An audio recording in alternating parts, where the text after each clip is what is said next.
guest today here on the MMA 30 Radio Hour, very excited about this former UFC light heavyweight champ, Tito Ortiz. What's up, man? Good, man. Just finished up my last week of training up in Big Bear, and I feel great, man. Been getting some great sparring in, great wrestling in, and really just putting in the work. And like I say, for once in my career, before I was a light heavyweight champ, I'm injury-free, man. And it feels awesome to be able to do the things I have since I've got the surgeries I've got done. UFC 121 is happening on October the 23rd, which is next Saturday. It's down in Anaheim, California, and that is your stomping grounds. Finally, you're having a fight that is right there near Huntington Beach. Well, actually, it's in Anaheim, California. This is our second one there. The last time I fought Forrest Griffin here, beat him in a split decision. But this time around, my shoes are a little more filled, fighting Matt Hamill. Him going on a 4-0 record in the last 4 fights. He's a tough opponent for me. And, of course, being my former student, I know his weaknesses, I know his strengths, so I'm going to play into both of them and get my hand raised. Now, Matt Hamill, even though he won the fight technically against John Jones, did you learn anything from that fight, the way that John Jones kind of handled Matt Hamill? Did you see anything exposed in that matchup that maybe you're going to be able to put to use at UFC 121?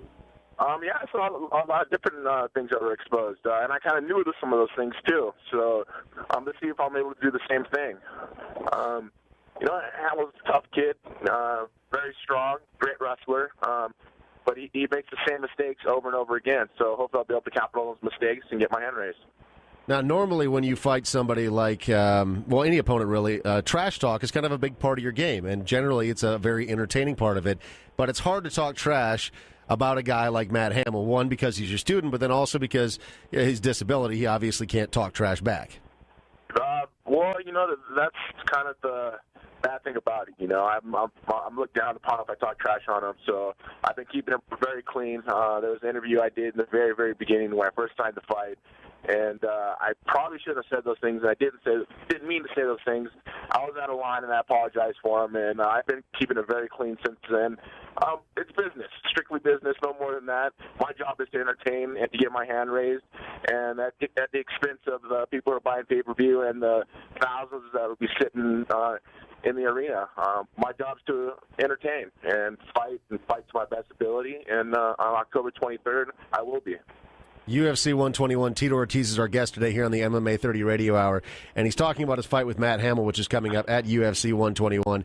Tito, it's been almost a year since you fought. Your last fight was against Forrest Griffin at UFC 106 right here in Las Vegas. Has that layoff, do you think, impacted you negatively or positively? I think it impacted me positively. Right prior to that fight, I had a serious injury. I had a disc that was ruptured, that was pressing on my spinal cord and my neck. I thought I'd take about a month and a half off, and I would be able to come back and do the Ultimate Fighter and fight Chuck Liddell at the end. But I was sparring with some of the guys, and it just got worse, where I was having numbness down my legs and arms and headaches constantly every day. I went to go see my doctor, Dr. William Smith, out of Las Vegas, who actually went in and fused C6 and C7 in my neck. And I didn't think I had to get it done, but he said it was mandatory or I had a chance of being paralyzed. So this career really means the world to me, and fighting in front of my fans at 100% means the world to me. So I went in, I got the surgery done. I had it back out of Liddell's fight, so everybody knows what happened when he fought Rich Franklin. He got knocked out in the first round, and the first opponent they had me against was Matt Hamill. So I agreed, and this business is not about making friends. It's about strictly business and fighting the best of my capability. After making the surgeries get done, I really am thankful. I think the time off really played into my factor in a positive way. You mentioned that fight against Chuck Liddell, and talking about that, if I know you're not looking past Matt Hamill right now, but if you do get past Matt Hamill, do you want to fight Chuck Liddell again, even though Chuck is technically retired? I think the fans deserve it. Dana White deserves it. UFC deserves it. There was so much hype that built upon it. If Dana wants me to do that fight, I have no problem doing it. It's a lose-lose situation for me, but I think, I said I would fight in the beginning, so why not? Let's do it. Win, lose, or draw, don't matter. I think that fight is mandatory next. But I don't want to look past Matt Hamill. He's a tough opponent, and I've got to get my hand raised. I get on a winning track again, and I've been putting in the work, so I'm excited for it. Do you think Chuck Liddell still has business being in the UFC cage? As a friend and a human being, no. As a fighter, of course. Tito Ortiz is our guest today here on the MMA 30 Radio Hour. Let's talk about the way that the rest of the card at UFC 121 stacks up, because it's really one of the most amazing UFC cards of the year. Of course, in the main event, you got Brock Lesnar and Cain Velasquez for the UFC Heavyweight Championship. Your thoughts on that matchup? Do you think Cain Velasquez has a shot? Of course, everybody has a shot. That's why MMA is such a great sport to watch. But personally, I think Brock Lesnar is too much to handle. The guy walks around at 280, cuts down 265, strong, fast. He's like a cat. I mean, the guy's a collegiate national champion wrestler.